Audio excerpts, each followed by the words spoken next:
نبی کریم صلی اللہ علیہ وسلم نے فرمایا اسم آدم اللہ کا ایک ایسا نام ہے کہ جس کے ذریعے مانگا جائے تو اللہ فوری عنایت کرتا ہے. ویسے تو دعا کے 3 نتیجے ہیں, اللہ تعالیٰ یا فوری دیتا ہے, یا اس کے بدلے میں کوئی حادثہ ڈالتا ہے, یا قیامت کے دن ظہیرہ ہوتا ہے.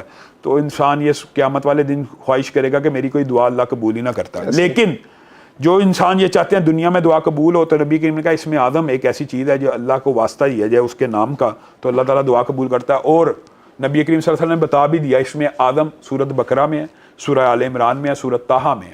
تو صحابیوں نے اخذ یہ کیا کہ وہ کیا ہے, اللہ لا الہ الا هو الحی القیوم, الف لام میم, اللہ لا الہ الا هو الحی القیوم وانت الوجوہ للحی القیوم. تو گویا اس کے اندر الحی القیوم لفظ کامن ہے تینوں صورتوں میں. تو اکثر علماء نے یہ استدلال کیا شاید اس میں آدم یہ ہے.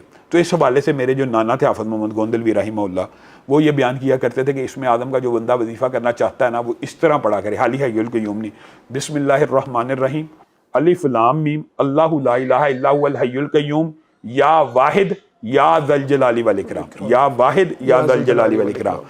یہ جو بندہ 313 مرتبہ مار بھائی پڑھ کے دعا کرتا ہے نا, تو یہ اس میں آدم کا وسیلہ اللہ کو دے کے دعا کرتا ہے. تو کسی بھی کام کے لیے یہ اگر دعا کرے گا انشاءاللہ قبول ہوگا.